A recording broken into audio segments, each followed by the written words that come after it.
हाँ जी, छत्तीसगढ़ से। महाराज जी, आपके चरणों में कोटि कोटि प्रणाम। महाराज जी, किसी संत महापुरुष, ज्ञान विज्ञान भगवत धर्म शास्त्र, किसी भावना अथवा किसी प्रेरणा से भगवत प्राप्ति के इस मार्ग में चलने वाले साधक अथवा गृहस्थी उस परम अवस्था को उपलब्ध ना हो सके, तब ऐसी स्थिति में उस साधक अथवा गृहस्थी के लिए कैसी दुर्गति हितकर होगा? वो अगर सतमार्ग में चलने का प्रयास किया है, असत मार्ग का त्याग किया है और भगवान की आराधना की है, तो नष्ट नहीं होगा।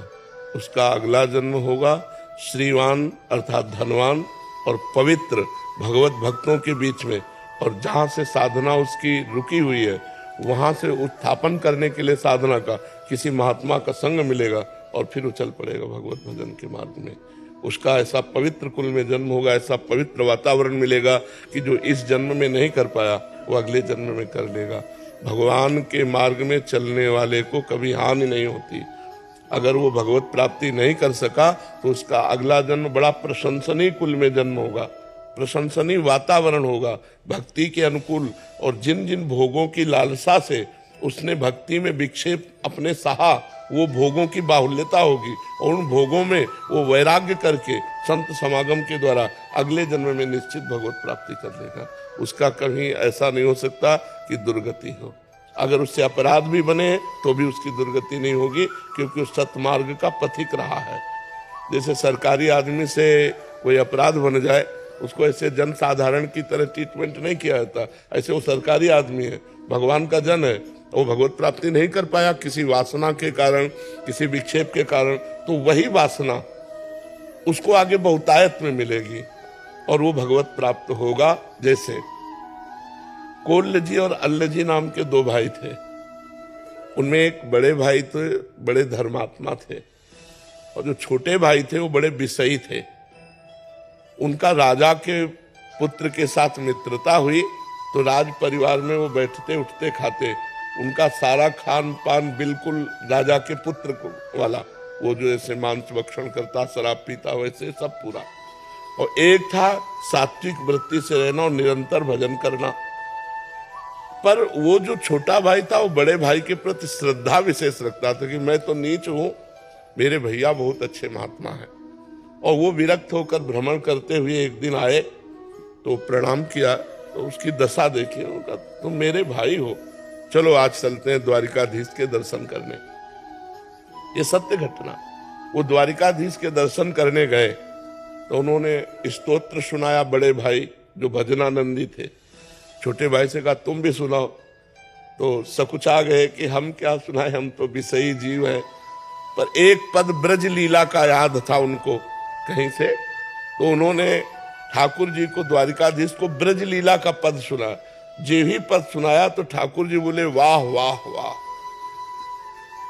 आवाज आई। उनके भाई के हृदय में जलन हुई कि जीवन हो गया, पद सुनाते हो कभी वाह नहीं बोले, और हम जानते हैं कैसे आचरण का है और ये वाह बोल दिए।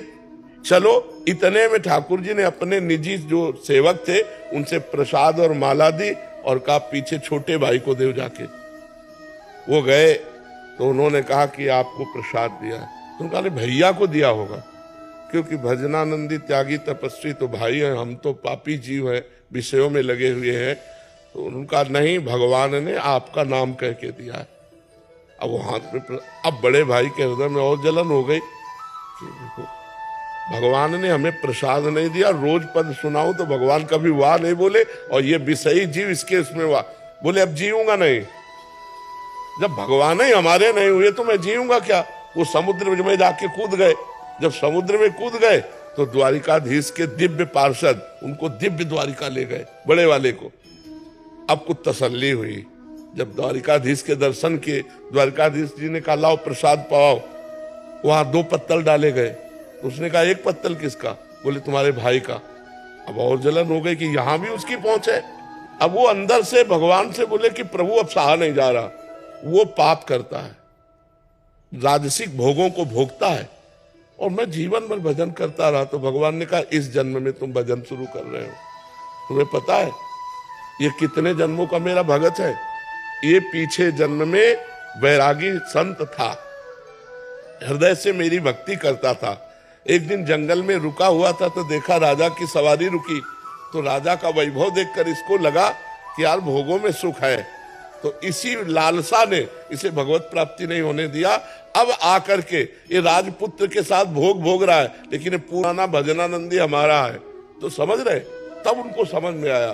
तो वर्तमान में यदि हमारी कोई वासना हमें भगवत प्राप्ति से रोक देगी, तो अगले जन्म में उस वासना की बहुतायत होगी और भगवान की कृपा होगी और भगवत प्राप्ति होगी।